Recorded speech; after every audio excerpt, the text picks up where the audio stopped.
Citizens' comments, shouldn't have any. So, new board members, introduce Mr. Wolf here when he gets here, that's what we'll get back to. Okay, so Wolf. My name is the next item.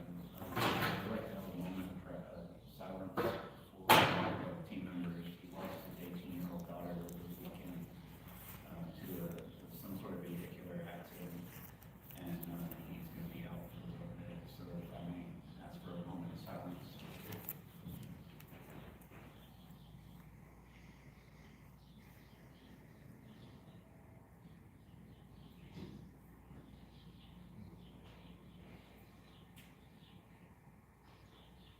Thank you. He'll be in our thoughts and prayers and his family. Okay, we'll move on to action on the appointment of the 2026 chair and vice chair of the board of trustees. I don't necessarily need to worry about Mr. Wolf. I don't know that he'll be the chair and vice chair of this board. But if any motions anybody wants to entertain? Yes.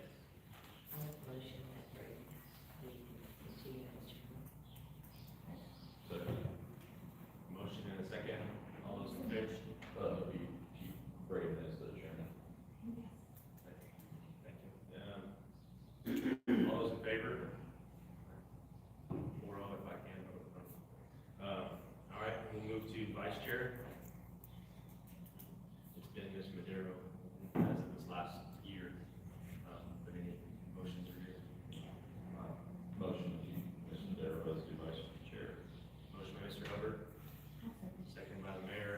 All those in favor? All right, stay as is. Thank you very much. All right, review of Phelps business performance. Kevin, if you would, please. Morning. As you can see, we had 42 jobs, 33 jobs completed in November, 42 in December. Our construction guys are still doing a really good job. These numbers as we go across, you'll see they tick up some. Design took them 43 days to complete the jobs, and contacting, talking to customers, getting everything ready for design work took an average of 23 days and then 29 in November. And a lot of this is, construction ticks and everything else goes up a little bit because all the holidays and all the vacation and the PTO pushes those numbers out a little bit.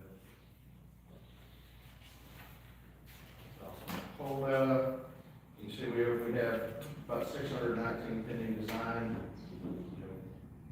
Construction, we got 112 out of the contractors, and 256 is what our FCC has with them.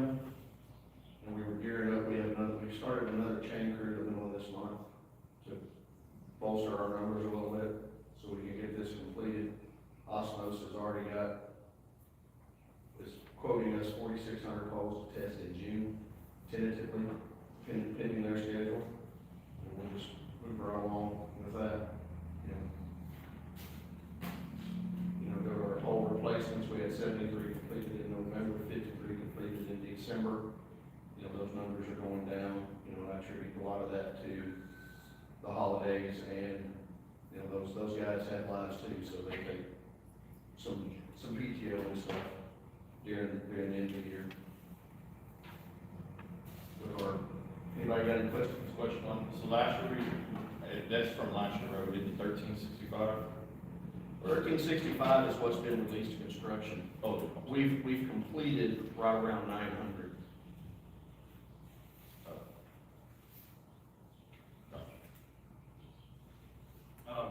One thing I just wanted to mention, I noticed in both, some of the contractors are just kind of like, I don't know if they're doing their lunch or, I can't recall if it was after the day, they might take their stuff back, but they were just kind of parking like wherever, like on the school district property. There's just some empty space there, but they were just kind of set up shop and all their poles were laying out like for the day and set up. So I didn't know if y'all want them to ask permission from people or just a courtesy call if they know whose property it is, if they're gonna be driving through, because we have a little vending area by our bus barn, and they use that as their kind of home base, I guess, when they're doing poles and boats, but there's ruts everywhere and different stuff and just kind of set up, we got buses coming through in and out, and just, we didn't know they were gonna be using that space, and we didn't have it used at the time, but I don't know if there's any procedure, if they're gonna kind of make a home base somewhere, if they kind of let the community know, or let the city office The know. landowners before they do that, Okay. you know, that's what, in my experience, my crews would do when I was in that side of the business. We would actually get permission. If you got a particular spot you don't want them parking in, you just let me know and I'll get with the CC and we'll communicate with them. Okay. It's that, I mean, it's some conversation. Okay, yeah, or, and just to not put stuff on y'all, they can direct them to, they're gonna do that, they call, I mean, they might not know whose place it is, except for the school buses, but they can call the city of Pope and say, hey, we're gonna be on this street, you know, can you call those people, they've got our phone numbers from the bills and things to say, hey, Pope, or hey, you know, Ray, you have a chunk of land next to your house, we're gonna leave some poles there overnight, kind of thing, just so we don't, it doesn't look like you're just doing it. Yeah, we try to keep that in their realm. So we start authorizing them to park places, we become liable, and so we try to just, you know, that is their business, that is their responsibility. You know, I don't want to direct them where they can and they can't park, because then when we start associating ourselves with those locations, if, say, the ruts are done, and then we could be liable to fix them. So I kind of try to get their GS and their foreman and stuff, you know, to talk to the homeowners and different things to get that permission. Like I said, if you have a place or somebody has a complaint, we're more than happy to handle it, but as far as the discussions about permission and stuff, I like to keep that in their court. Did they know they're supposed to give permission, or can I at least tell them, or We, suggest it to them? you would not believe how much of this we deal with. And it's just, customers call in, well, they were on my property, you know, but we have an easement there, so we have this conversation all the time. And I get the easement piece, you know, where they're set up and doing that, but this, where they were, it's been not an easement. Yeah, and if there's a certain location, you know, let me know, or after the meeting today, let's sit down and show me where it is, and we'll show them on a map, hey, when you're in Poth, you cannot park here, this is school district property, they don't want the ruts or the traffic. And it should go away, and if it doesn't, we can have a different conversation. Thanks for letting us know. On the osmosis holes, so are y'all doing a new testing or survey or whatever right now? It's all there. That's what I was talking about, when I said osmosis, we sent them 2 feeders, there's about 4,600 poles, and they're right now looking at the shape files, they're gonna price that testing, and we're tentatively scheduled to do that in June. Okay, I saw their trucks, their poked, you know what I mean?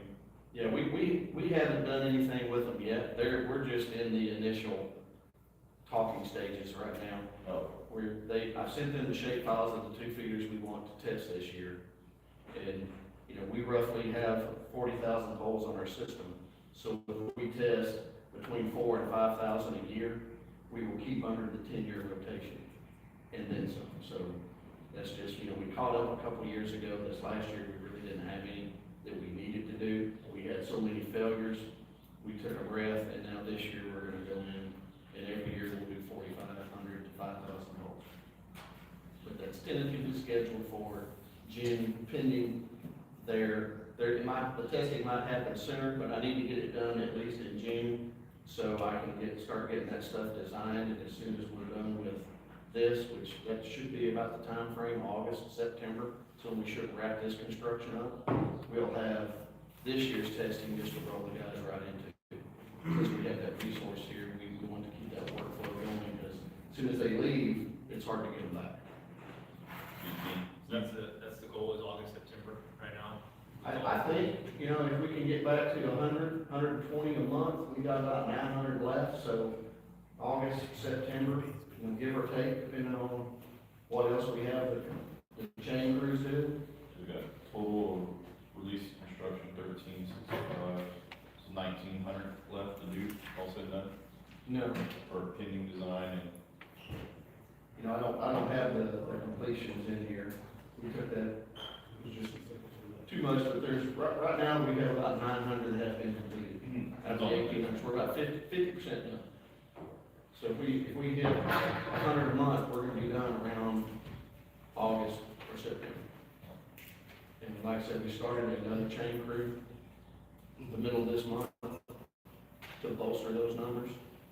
And he was talking, we're gonna start a capital project in February, that we'll bring in another chain crew, because I gotta get this stuff done. This would roll, like I say, roll into the next. I got this. Kevin, the top three, like,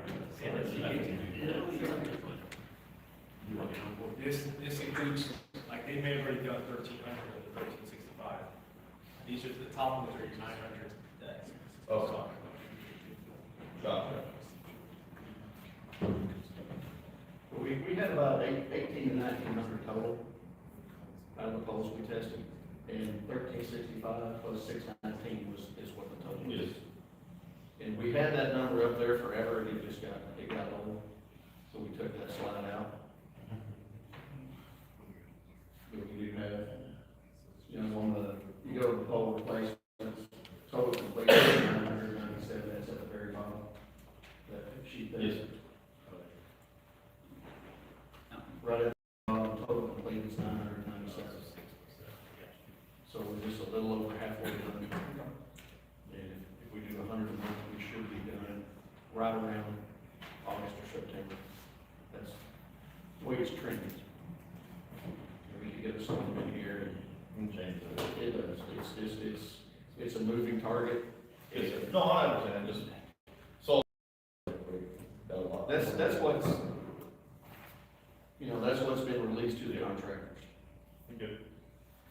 If it rains, we'll forgive the extension. Well, it's just like, I'll take it. this week, part of it, I released 2 of the chain crews to go on storm. We have other utilities around here, further north, that, have a lot of people that are out of power. And on storm, the contractors, their normal margins will triple. So if you don't let them go, there's a fine line you walk there. They can make money, they'll make up for a month, they'll work 2 weeks and they'll make a month and a half worth of normal revenue.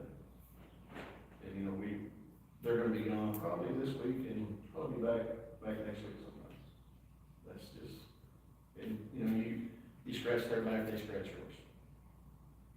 And if we ever have a big event here, we want to be able to call people and they'll release their contractors to come help us. So it's a give and take. And just so there's no concern, we didn't release until we knew we were in the clear. Yes.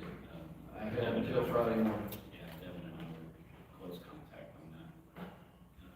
Up until the storm hit, we knew where we were gonna sit, so that's when we let them go, because we might have needed them. We didn't know how far south that storm was gonna go. We still had, we had 3 chain crews, I let 2 of them go, and we still had 2 70 fire crews available, so we had plenty of reasons. And we'll always make sure we have all our bases covered before we let anybody else's. We go to our reliability indices, our minutes per customer, still cleaning up a little bit, does that all year long.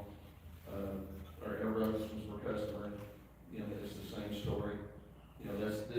Those two metrics are what we're dealt by Mother Nature, and just, poles get knocked down, and our minutes per interruption, is still, it was in the 90s, now it's 80 minutes, and that's a tribute to the guys.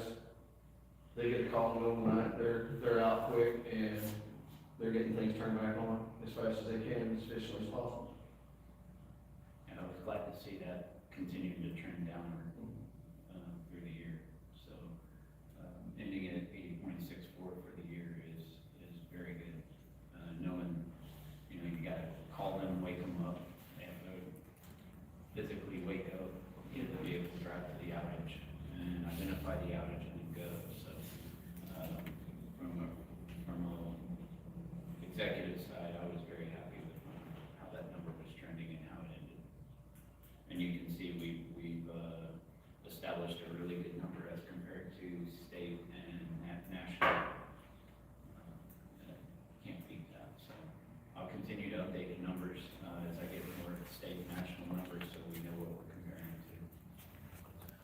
pause for just a second. Mr. Ray Wolf, welcome. Thank you. Excited to have you on board. He's with Stockdale, so he's a new Stockdale representative. We'll get to talk a little more later. I'll let you meet everybody. Mr. Darrow here is with Floresville, representative. The mayor from Floresville, Ms. Gloria Cantu. Kevin Hubbard's with Poe, and Mr. Ford is with Fall City. We're waiting on Lavernia to renew their representative. And Mr. Scoggin, Tommy Scoggin, we're hoping he'll come back, but they kind of lapsed in terms, and so waiting for their renewal. But we'll talk a little more. Do you have any quick words you wanted to say? No. I'm good? All right, well, if you have any questions, you know, we know this is get thrown in the fire except for some onboarding stuff, so feel free to ask. This team's ready to help us understand as best we can, but we're all, this is our every day. And just real quick, the team in here is Santos Alarcon. He's our CFO. Devin Parker. He's our COO. Chris Owen. There he is. CTO, Chief Technology Officer. Rogelio is our accountant. Controller. Yes, thank you. Always forget his new title. And then Brenda, she helps out with all of our board minutes, and she also does AP processing and payroll, I believe. So, and then, of course, Miss Rachel, she's with Wilson County News. So that's who you will typically see in here, and I also would like to welcome you. Glad to have you, and look forward to seeing what you bring to the board. Thank you. Thanks, boss. Our customer count finished up at 18,248. So we anticipated that to be a little bit higher, but the subdivisions that we thought were gonna start before the end of the year not started. The city is starting to work on their sewer system to the new subdivision that's next to Eagle Creek, or Eagle Nest RV Park. As soon as they get that sewer line, I'm anticipating breaking ground there. Y'all may have seen Sherwin-Williams as their structure is going up right next to Seth Daddy's. And we're also looking at several other larger commercial loads coming in either later this year or in 27. So look forward to continued growth, and we're going to continue trending our growth faster just because of the subdivision we're expecting. The other subdivision that we expected to expand, which was Riverbend, has been crickets, so I'm not sure where that stands with the developer there at Riverbend. And then Stockdale, I know Stockdale's got a couple subdivisions that are going in, so we've got some growth there that we weren't anticipating till about the middle of last year. So we'll see some more growth, I think, more than the normal. What we see is normal growth, and go from there. We'll talk about load levels here when we go over transformer optimization project. I'll give you some updates on load levels and where we're at there. Anything else, Devin, on the operations? Thank you. Thank you, Devin. Financials, Santos, you were reviewing. Mr. Chair, members of the board, we have before you our year-end financial statements as of December 31st, 2025. We ended the year in an excellent position. If you look at the top line, we have power sold of $51.1 million. That includes an accrual of $3.2 million to account for the uptick in unbilled revenue. Per GAAP and per audit standards, we're required to go ahead and recognize that revenue because we earned it in the month of December, so we ended the year at $51.1 million to a budget of $48.3 million, which is 106% above budget, which is an excellent position. Our total operating expenses are at $9.1 million, slightly above budget, but still, we were able to control our expenses and then flow down to the bottom line of $11.6 million. Our other income was the middle of the page of $4.5 million, does include our interest earnings, which ended the year at $1.3 million. Just for comparisons, last year we had $700,000 in interest earnings. So again, we want to continue those earning projections with our cash. As of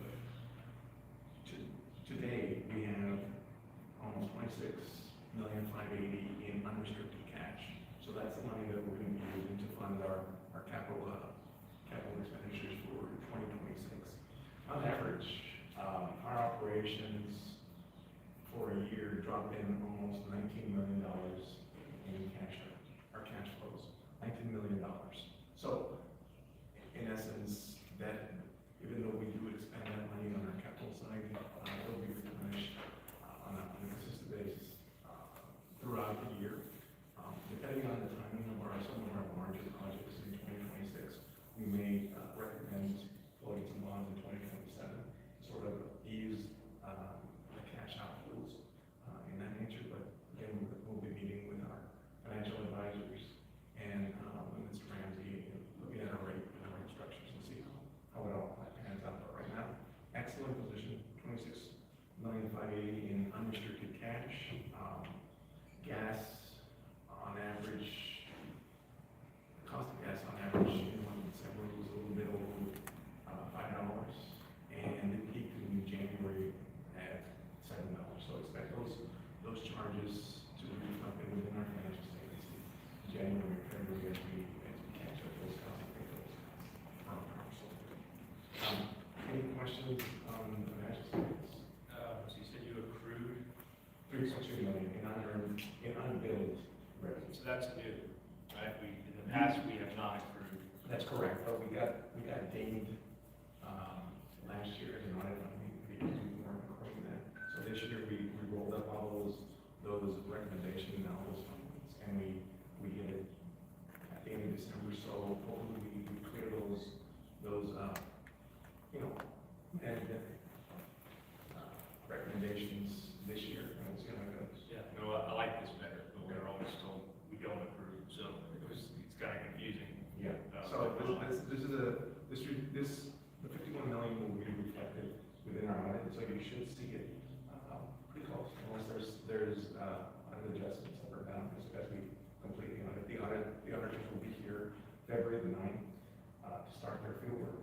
So we're planning on providing them all the information they need, and hopefully we can get that end report by March 1st. And have it done for me. Or same auditors? Yes, Orbis, right? Orbis. They're aware of our dissatisfaction last audit. Yes, yes.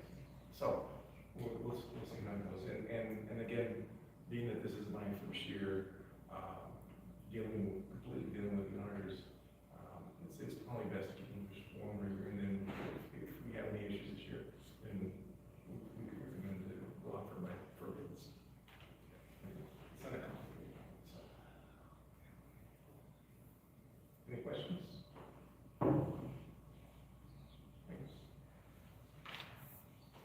These are our year-end construction program amounts. We closed and expended $14.6 million of our $16.5 million budget.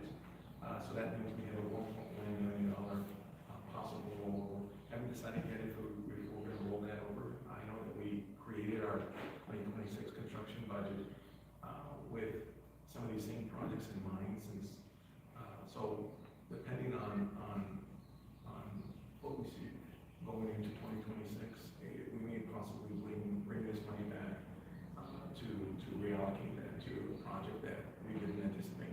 So, all in all, we did well, and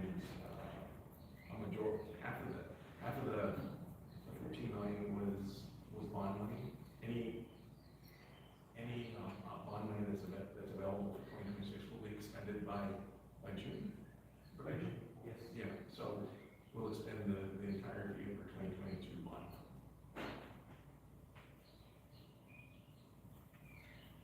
Any questions on our construction? Okay. Our operating revenue, again, we didn't have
safety, next safety meeting, February 28th, there were no actions in the previous one. We had 0 recordables, for this period, so that was a good thing. Personnel updates, we've had a lot of movement in our personnel. We've got 3 new, team members, Justin, Ronald, and Frank, meter technician, groundskeeper, and right-of-way crew member respectively. Ethan Solomon, surprised us over the holidays and put in his resignation, so, he had an offer that he couldn't refuse, and it was unfortunate. We liked Ethan, but, you know, he has to do what's best for him and his family, so. What was he? He was a, data analyst in our GIS department. So we've reopened that position, to, try to acquire another person, I believe. Is that correct, Chris? Yes, sir. Okay. Promotions and title changes, Timothy, has been bumped to apprentice lineman 2. So he continues to move forward towards his journeyman. Colby was in our maintenance shop and wanted to better himself, so he wanted to get into the right-of-way crew, so he could start working towards potentially being a lineman. And that's his goal in his career right now, I believe. So, kudos to him for wanting to, improve himself. Carlos, is he level 1 or 2, Devin? Just one. It's 1, okay. So the way we have it, if you recall, we have our line designers now have levels 1, 2, and 3. To get to each one, they have to pass certain levels of tests. And we have that established now so that it's not just yeah, we think you're doing good, we're gonna bump you to the next. You've gotta physically pass tests to get that next level. And we're super proud of Carlos. He had a tough time for a little bit, but got through it. And we're super proud of him for making that determined effort. And then Mr. Lopez, we've brought him over as the lead analyst. That is his forte. That is what he does best, is data analysis. He's super good at it. So we're trying to fit him into a position that better suits what his tools and his capabilities are. And we'll talk about him a little bit more when we get to executive session, so that y'all understand. Any questions on those areas? We continue to go out for new positions. Of course, our journeyman, we're trying different routes. Devin's working hard trying to find different routes to be able to attract, especially the journeyman. And it's just a hard, y'all heard us talk about it for 2 years now. It's a hard sell. Y'all probably heard it even before me, that it's hard to find journeymen. So we're going to continue to look outside the box to try to get somebody in here and lure people in to work for Phelps. And then the fleet mechanic was open because Colby moved over to right-of-way. So that's what that position is for, is just replacing the move from one position to another.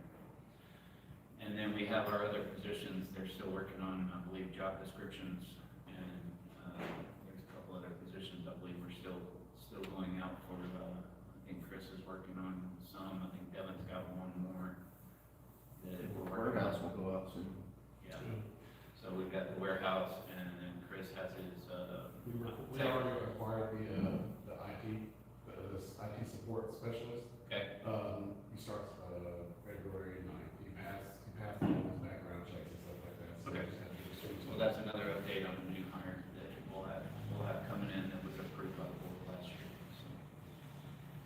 Cruising right along, just making sure we get our positions filled, and I think I told y'all, I really want this to be a place everybody wants to come work, and I think the team can attest. We've had more resumes come in than we've probably ever seen in positions that we've posted, and that's a good thing. That means we're doing something right in the public's eye, and they want to come work here, so I'm super proud of that effort, not only by our staff, but by help with Wilson County News and other avenues that are getting that out to the public. That we're trying to make changes around here. So Any hits on the, like getting a whole crew, like anything? I know it was I reached out last one. to a lot of folks and just can't compete at this moment. I've offered a crew leader a substantial amount and a sign-on bonus, and he's like, no. That's all we can do. No, It's, like you said, it's difficult, it's challenging.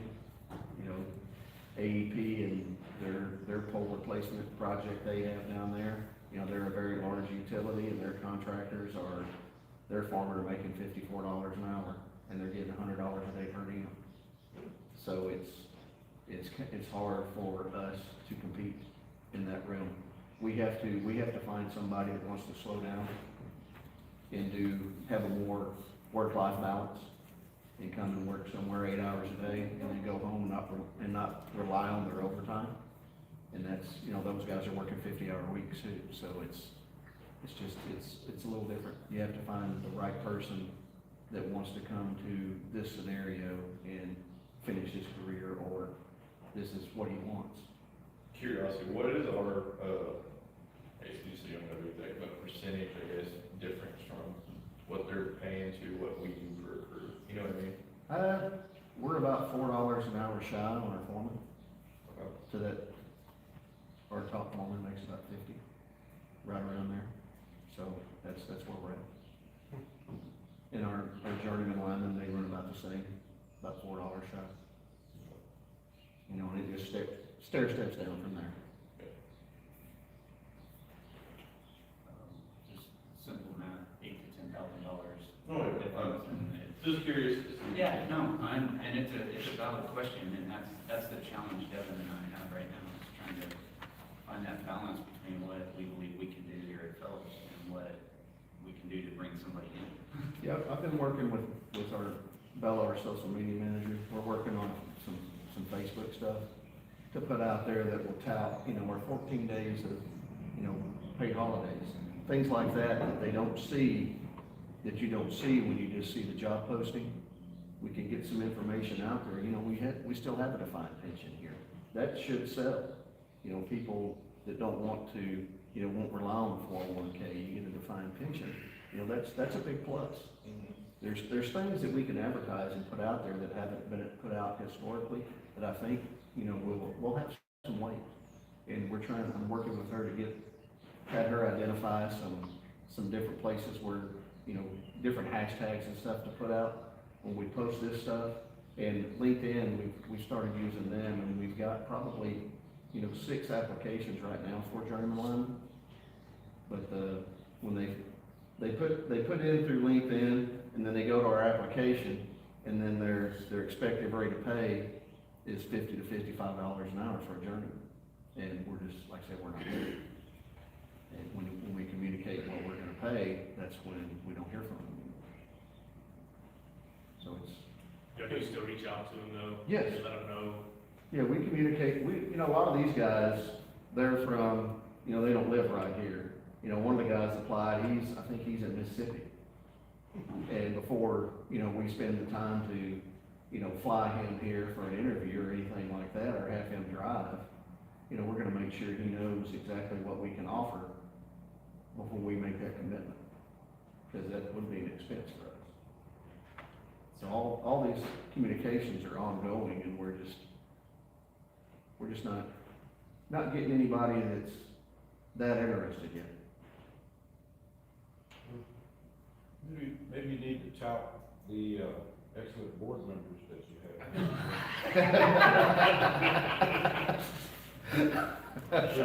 Would that help or hurt? I don't know. Mr. Boyer, I don't know.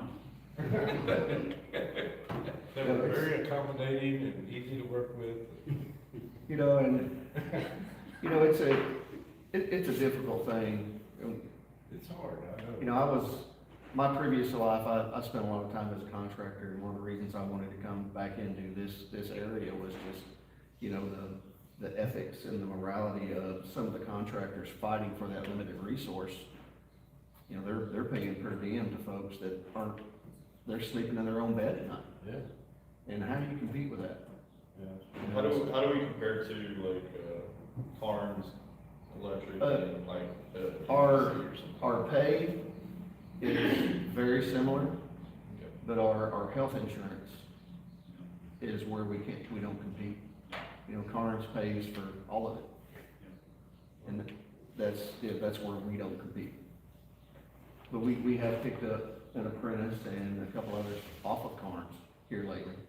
And we picked up a 3.5-year apprentice from GVC.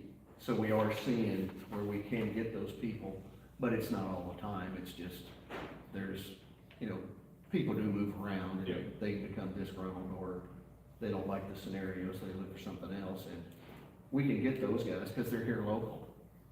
We're just having a hard time getting anybody outside this area to come here. And I can attest to the health insurance is better on the co-op side, because that's what I've had most of my career, so. It's something that I wanna work here, try to improve for the entire team. It's just gonna take time to do that. And make sure we can do it financially when we present it to the board. So, that's not something that's high on my priority list right now, but it's something that I wanna work into. Good thing is we have a lot of apprentices and they're all getting better, they're all learning, they're all moving up. And so, you know, this year we have a couple of threes that will become fours and, you know, soon after they'll be journeymen. So that's the long route. I'd like to, you know, shortcut that a little bit by getting some new people in here. If we have to, we'll build them. You scare them into something no compete, so they can't leave. Well, there is some policy that if they go through our program, when they leave, there's an amount they have to pay back. Oh. So there's things like that are in place, so it's, you know, you don't want them to leave, but Yeah. you just, you know, some of these kids, they're from, we got one guy from New Mexico. That's where he's from, but he wants to live here. And hopefully he won't leave when he's done, but if he does, you know, you'll take them because they went through one of the lineman schools. They come, they already know how to run a digger, they already know how to climb. And, I mean, they're great kids, but you have to make this environment something where they see it as a plus and they want to stay. You know, we lost a journeyman last year because he was from Seattle or Washington.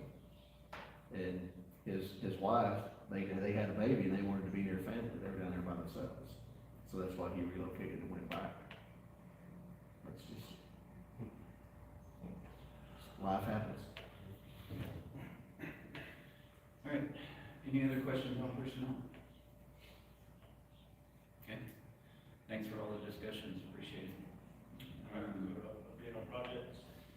Update on projects, Mission Rail, the study's complete, I'm working to schedule, I was supposed to talk with, Mission Rail folks on Friday, but with the winter storm, I canceled that meeting and we're gonna reschedule for either tomorrow or Friday. I thought the winter storm was more important than making sure that our system is, moving forward and not, gonna cause any issues, so. That was just a personal decision by me, and, I'm glad I did it, because it was the right decision. But we'll talk with them, see how they wanna move forward, and, go from there. So, transformer optimization, this was a biggie that we've been working on the last couple of weeks. Sutherland Springs T2, the circuit switcher replacement, we do get that completed.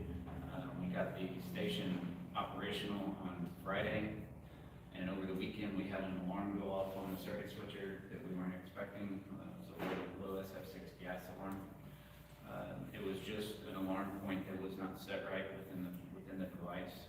Monday, we got it resolved, and we got it back operational about 9 o'clock Monday night. No interruptions in power. It could have resulted in an interruption, that's why we made sure we had it resolved Monday, with the, second night of cold air, that had moved in. So, the Sutherland Springs project is now complete. We'll still have some more, alarms that we need to bring across that I wanna clean up that wasn't done previously on that transformer and the other transformer, but, we did hit a peak of 25.1 megawatts. So if you recall, those transformers are 15, 20, 25. Their top end was 25 So we would have gone higher than the top end rating of that transformer had we only had one transformer in it. And that's just a result of the load growth that we've been seeing in the Livonia area. And I'm glad we had that online. Now, I believe it would have been fine. There's also another rating, it's called a 55, 65 degree rise. You'll heard me talk about that in board meetings. The top end, if you go to 65, is 28. So we had a little bit of buffer, but in the event we had to go to one transformer, but the intent is to have two transformers in each station.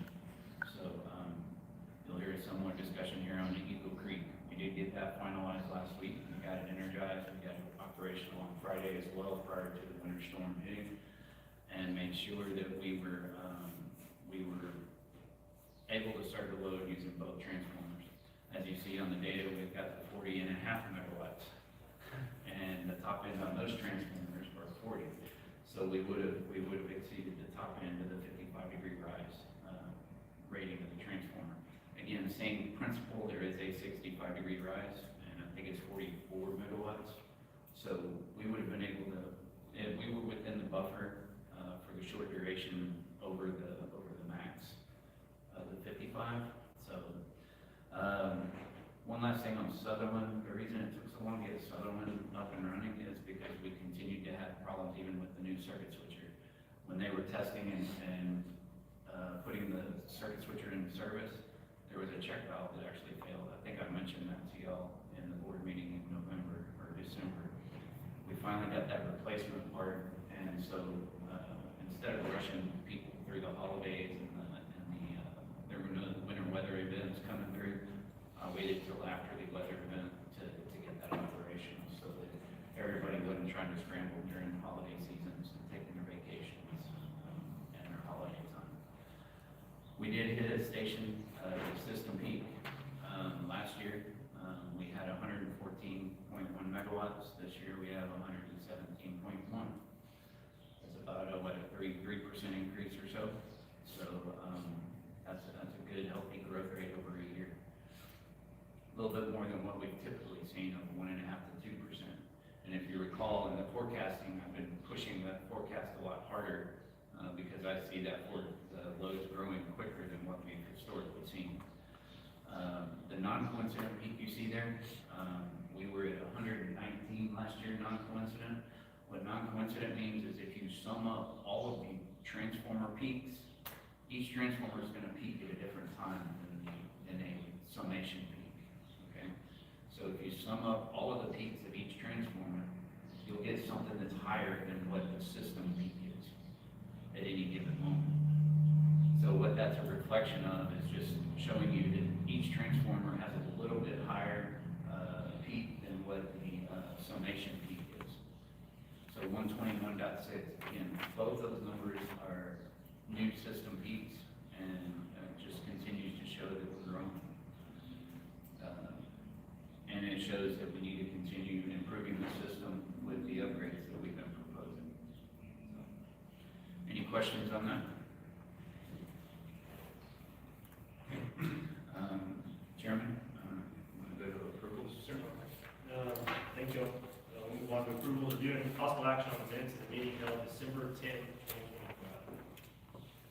I'd like to motion that we accept the meeting, the minutes of the meeting on December 10th. Motion by Mr. Darrow, seconded by Mr. Hubbard. All those in favor? Unanimous. You gonna abstain? I'm listening. Okay. All right, we have 4 for and 1 abstain. All right, thank you. Moving on to discussion and possible action on the distribution to participating cities for year 2025. Santos is Rogelio presenting this? Yes. Rogelio, if you would, please. Morning, ladies and gentlemen of the board. We have here the 2025 power sold and the city distributions amount. So the city distribution is always based on the previous years, in this case 2025's power sold. We were reducing our revenue for rate stabilization. That's also just to cover any fluctuations of gas prices things like that. And then we do reduce it for the URI collections. Now, 2025 was the last year that we were gonna collect for URI collections. We had met our goal. If we met it back in June, so that'll be the final amount that we would have collected, so we're fully funded for URI. And once we get our bill from CPS, we know more or less if we're over or underfunded. With the gross electric sales of 51.6 million, which of 3% of that comes to 1.5 million. And at the bottom, you can see the amounts that the cities will be receiving. 64%, 18%, 64% for Floresville, 18% for Stockdale and Poth, which over the year, it's an increase of 16.3%, that the cities will be receiving on a monthly basis. Now, once, if this is okay and approved, then we'll start issuing out payment, being next month or as early as this afternoon.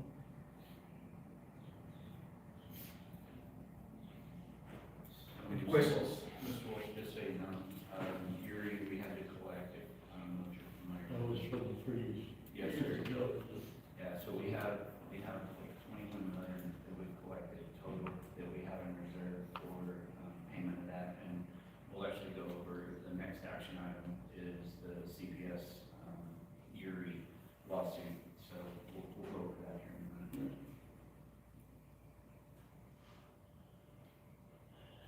And what we're looking for is if everybody's okay, a motion to approve this so we can get payment out to the owner cities.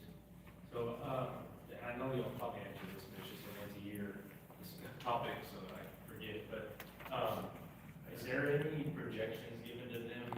Because I think their budget's from October through September, I think. Are there any projections for the previous year, or do y'all kind of advise them to run off of the last year's so that they don't over plan? That's awesome, right? It's, you know, I don't know, what the 18%, what 217 is off the top of my head, but, close to 30-some thousand, so that the cities know that they have that money to spend, like to plan for, or is it kind of just at this point, we'll let them know after today, hey, it bumped up, here's your new amounts.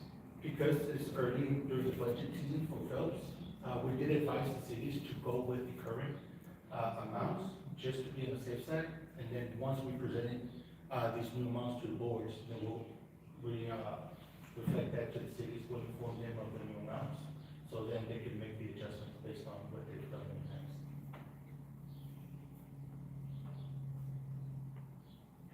Any questions or any action anyone wants to take on distribution amounts? I motion to, do the distribution to the cities. A motion by Mr. Hubbard, I second. second by Mr. Darrow, all those in favor? Yes. Thank you. All right, next item, review and possible action on CPS Energy / Phelps amended confidential standstill and tolling agreement. So as we get every 6 months or so,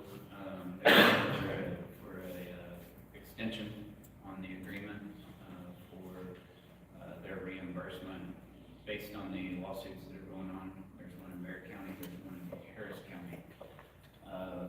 Give you a quick update. The pretrial matters have been completed, and so they're actually going to trial here at the end of the first quarter in Bear County, but no trial setting has been set for Harris yet. So these are the trials that we need for us to understand exactly what we need to pay back for the URI power supply. So anyway, what they're asking for is another extension through September. And basically a 8-month extension. So it's September 2nd is the effective date of what they're asking for on this extension. So if we could just get an approval to accept their extension, it looks like things are moving. We were hoping to have one of the trials, the Bear County trial, start the end of last year, but that didn't come to fruition. And I say we were hoping that, the reports I got, it might, but now we've got an official date actually a date set in court. So we have to wait for the hearings too before we can. I have a suspicion that will probably be, once they get Bear County done, they're gonna want their money for the Bear County settlement. But I don't know that for sure. Oh, so we're in both, we're involved in both as far as the bills. Yes. Yes. I have a motion by the mayor, seconded by Mr. Hubbard. All those in favor?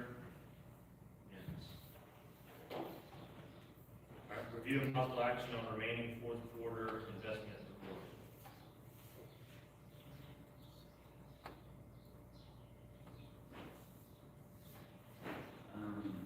Israel Haley, I'm gonna represent him.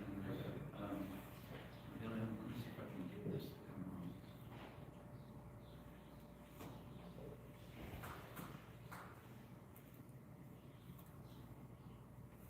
We put a link in there because it's for the facts.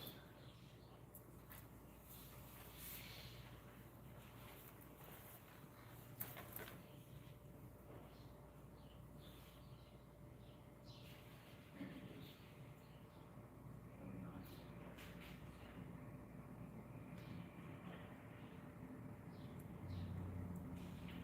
Brenda, do you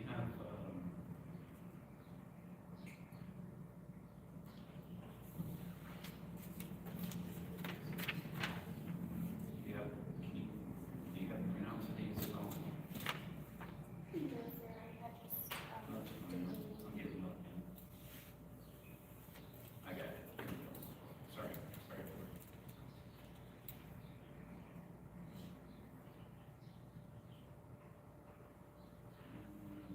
Zoom in here.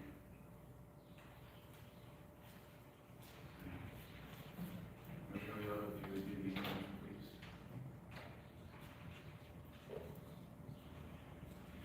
please. As we can see, for our fourth quarter, we did utilize some of the construction funds that was for reimbursement for capital projects, maintenance, new constructions.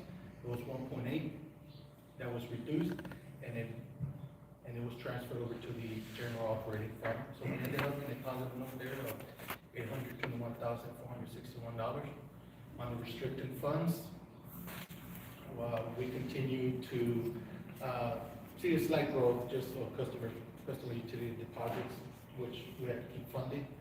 If you continue scrolling down, you will see that we ended our restricted funds at $909,957 for a total of 1.7 million growth there.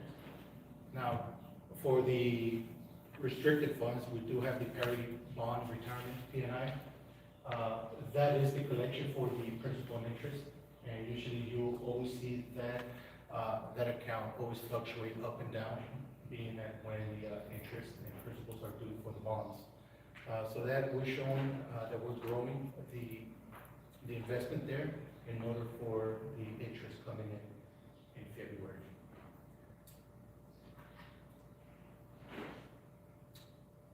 And any questions? We're gonna use up the bond funds this year. When's our final payment on them?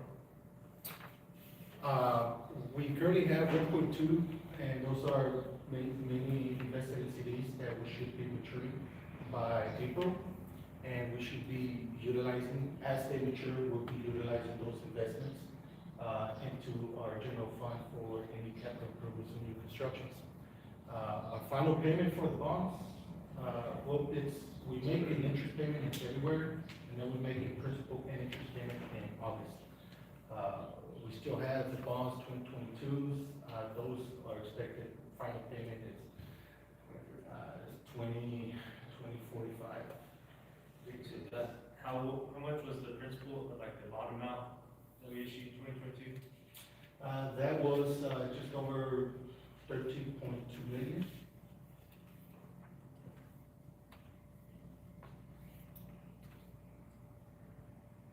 We have other bonds that are staggered as well, that mature. Like the, Yes, we still making payments on the, bond series 2011, 2014, 2014 Jubilee, the 2018, 2020, and then 2020 was used to refinance, the 2011 bonds, and then we have the 2022s, which the 2014s should be coming due in the near future, maybe by 2030. But our biggest ones that are, it's far out extended is the bonds 2022. Yeah, I'm just curious if, why a 30-year for 13 million? You know, I mean, it's just a lot of interest. If that, and y'all's new planning for future is a shorter term, if we can afford it better, so we're not paying so long on, smaller bonds or less. Yeah, usually municipalities will go out 30 years simply because, the market, and it's lower interest. And, yes, and for cash flow entities, it's more beneficial to extend that. And of course, that's, as we go out to bonds, we'll consider the 15-year note and 30-year note, see the difference. And, I really lean towards using bonds, whether they're 15 or 30 years, to longer life assets, things that won't to the ground, buildings, things of that nature. So depending on what we're planning to do for substations, then it may benefit us to go out 30 years. And then as the market fluctuates, we have 10-year call on those bonds, then we refinance. And we still produce, the asset is still producing within those 3 years. And it's a balancing between interest payments and cash payments. I don't know, yeah, that'll be a consideration. That's a good point about those longer life assets that you spend money on versus, short-term stuff that just end up paying on twice the life of their equipment, things like that. Anybody have any questions on the quarterly report? All right, can I get a motion to approve it? My motion that the fourth quarter investment plan be approved. My right is better than my left, I heard it first. Ms. Madero, the motion for the second in here. Second by the mayor, all those in favor? Yes. Thank you. Thank you, guys. All right, we're gonna jump into executive session now. So anytime during the meeting, if there's provisions of chapter 551 of Texas Government Code, the board may meet in executive session for